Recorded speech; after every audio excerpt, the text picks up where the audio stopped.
পিটুনি কোনোভাবেই আর থামানো যাচ্ছে না। এটা জানি না প্রশাসন বা সরকারের কর্তৃপক্ষ এটা হাল ছেড়ে দিল কিনা। ঘটনা ঘটছে, রাজধানীতে ঘটছে, একেবারে প্রত্যন্ত অঞ্চলে ঘটছে। লক্ষ্মীপুরে তেমনই একটি ঘটনা, আওয়ামী লীগ নেতাকে পিটিয়ে হত্যা করা হয়েছে। লক্ষ্মীপুর সদর উপজেলায় বাড়িতে ঢুকে নূর আলম বয়স 50 নামের এক আওয়ামী লীগ নেতাকে পিটিয়ে হত্যা করেছে দুর্বৃত্তরা। রোববার রাত 9টার দিকে লক্ষ্মীপুর সদর উপজেলার চন্দ্রগঞ্জ ইউনিয়নের পাঁচপাড়া গ্রামে এই ঘটনা ঘটে। নূর আলম পাঁচপাড়া ইউনিয়ন আওয়ামী লীগের সাধারণ সম্পাদক ছিলেন। বাড়ির পাশের একটি দর্জি দোকানে পোশাক সেলাইয়ের কাজ করতেন। দর্শক, আওয়ামী লীগের নেতা যখন কি এরকম পিটুনিতে মারা যায়, এটা নিঃসন্দেহে রাজনৈতিক। যারা কাজ করেছে, এরকম পিটুনি দিয়েছে, নিঃসন্দেহে তারা দুর্বৃত্ত, কিন্তু এই দুর্বৃত্তদের রাজনৈতিক পরিচয় আছে। আমার কথা হলো যে তাহলে এই যে দল, অর্থাৎ এখন তো সবাই কাউন্ট করে কোন দলকে, বিএনপিকে, তাহলে বিএনপির প্রধান তারেক রহমান তিনি প্রতিদিন কি ভাষণ দিচ্ছেন, কি বলছেন, আমাদের যেই অন্তর্বর্তী সরকারের উপদেষ্টা, প্রধান উপদেষ্টা, তারা কি বলছেন, তাহলে কারোর কথাই যখন কি কেউ শুনছে না, তখন অ্যাকশন কোথায়? অ্যাকশনও নাই। আজকে তো একটা যে ভয়ঙ্কর খবর পড়লাম যে রাস্তা সরানোর জন্য অনেক চেষ্টা করার পরে 3 ঘন্টা পর যখন নাকি পুলিশের সিনিয়র কর্মকর্তারা বলল যে অ্যাকশন, পুলিশ দাঁড়ায় আছে নির্বিকার, তারা অ্যাকশনে যাবে না। তাহলে এই যদি হয় আর এই দুর্বলতা যদি ফুটে ওঠে যে পুলিশ নিষ্ক্রিয়, তাহলে দুর্বৃত্তরা তো আরও পোয়াবারও, কারণ তাদের ভয়ে তো এই যারাই অপকর্মগুলো করছে তাদেরকে কিছুই করতে পারবে না। দেখেন আজকে অবস্থা কি, 2টা ঘটনার পরেও টনক নড়ে নেই। জাহাঙ্গীরনগর এবং ঢাকা বিশ্ববিদ্যালয়। চট্টগ্রামে গান গাইতে গাইতে উল্লাস করতে করতে একজনকে পিটায় মারল। লক্ষ্মীপুরের এই ঘটনা। এই পিটুনি কবে থামবে? এখন যদি মনে করে তারা যে এরকম পিটুনি দিয়ে আমি প্রতিশোধ নিতে থাকবো, তাহলে প্রতিদিন করা যাবে। কারণ যারা লুকিয়ে আছে আওয়ামী লীগের, ছাত্রলীগের, যুবলীগের, তারা আর কতদিন লুকাবে? তারা তো আসবেই সামনে। তাহলে প্রতিদিন পিটাইতে থাকেন, প্রতিদিন মারা যাক। এটা যদি কেউ লাইসেন্স পেয়ে যায়, শুধু চিন্তা করেন যে এখন পর্যন্ত অন্তর্বর্তী সরকারের প্রতি মানুষের আন্তর্জাতিক বিশ্বের যে সহানুভূতি আছে, সেই সহানুভূতিগুলি কি থাকবে?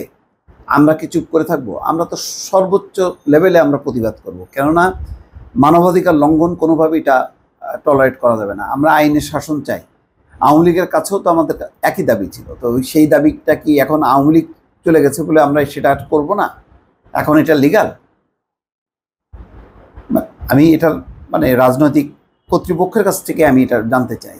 লক্ষ্মীপুরে আমি জানি যে বিএনপির বড় মাপের নেতারা আছে, তারা থাকতে তাদের অধীন এরা কারা করলো, তাদের বিরুদ্ধে অ্যাকশনটা কি, সাংগঠনিক ব্যবস্থা কি, আর তাদের বিরুদ্ধে আইনে সুপর্দ করার কোনো কার্যক্রম এখন পর্যন্ত হইল কিনা।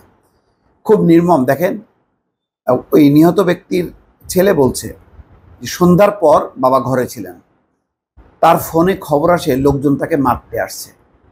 তিনি ঘর থেকে বের হওয়া মাত্রই হামলাকারীরা তাকে আক্রমণ করে। তার মানে হলো যে খবরটা যখন পাইছে তখন অনেক লেটে, সে আর বের হয়ে যে আত্মরক্ষা করবে সেই সুযোগটা আর পায়নি। ঘর থেকে বের হওয়া মাত্রই হামলাকারীরা তাকে আক্রমণ করে। তিনি পুকুরের পানিতে পড়ে যান, সেখান থেকে তুলে তাকে আবার পেটানো হয়। বলছে আমাকে হামলাকারী 2জন ধরে রাখে। কত নির্মম! চিন্তা করেন, ছেলেকে ধরে রাখে 2জন আর বাবাকে পিটাচ্ছে চোখের সামনে। আমি তাদের হাত থেকে ছুটে পুকুরের অন্য পাড়ে গিয়ে আশ্রয় নেই। হামলাকারীদের মধ্যে আমাদের ইউনিয়নের বাসিন্দা খোকন নামের একজনকে চিনি। খোকন বিএনপির রাজনীতির সাথে জড়িত। নূর আলমের স্ত্রী মমতাজ বেগম জানান, তিনি হামলাকারীদের পায়ে ধরেছিলেন স্বামীকে না মারার জন্য। আহারে, এই সমস্তগুলি দেখেন, এগুলোর ভিডিও যদি মানুষ দেখতো তখন কি অবস্থা হতো। এক তোফাজ্জলের ভিডিও যেটা আমরা দেখলাম, তারপরে ওই জাহাঙ্গীরনগর, ওই ভিডিও দেখার পরে কিন্তু মানুষের অনুভূতি আরও চাঙ্গা হলো। আর এটা তো কোনো ভিডিও নেই, কিন্তু আপনি শুধু ভিজুয়ালাইজ করেন যে ছেলেকে ধরে রাখছে, বাবাকে পিটাইতেছে, স্ত্রী মমতাজ বেগম হামলাকারীদের পায়ে ধরেছিলেন স্বামীকে না মারার জন্য, কিন্তু কেউ কোনো কথা শোনেননি, তাকেও মারধর করা হয়। চন্দ্রগঞ্জ থানার পুলিশ পরিদর্শক মফিজুল ইসলাম বলেন, 10 থেকে 15 জন দুর্বৃত্ত ঘরের পাশের একটি বাগানে নিয়ে নূর আলমকে পিটিয়ে জখম করে। পূর্ব বিরোধের জেরে ঘটনাটি ঘটেছে বলে প্রাথমিক তদন্তে জানা যায়। হত্যাকাণ্ডে জড়িত ব্যক্তিদের শনাক্ত করে গ্রেপ্তারের জন্য অভিযান চালানো হচ্ছে। মানলাম, আমি বিশ্বাস করি যে যারা মারা যাচ্ছে এরা একেবারে নিরীহ গোবেচারা, মানে খুব ভালো মানুষ তাও না, এদেরও আছে। আজকে সেই ক্ষোভের বহিঃপ্রকাশ, কিন্তু ক্ষোভের বহিঃপ্রকাশ তো নিজের হাতে তুলে নেওয়া যাবে না, তাহলে তো আইনের শাসন থাকবে না। তাহলে তো ওই আবার যে এই বাংলাদেশকে আমরা চেয়েছিলাম ওই কথাই তো মানুষ বলতে থাকবে।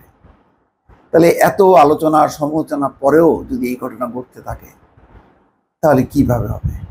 একসময় তো মানুষ বীতশ্রদ্ধ হয়ে যাবে যে অন্তর্বর্তী সরকার এটি কি করছে, কিছুই করছে না। মাসুদ কামালের ভাষায় তখন মানুষ বলতে থাকবে যে তারা আগে বাসায় ঘুমাতেন, এখন সচিবালয়ে এসে ঘুমায়।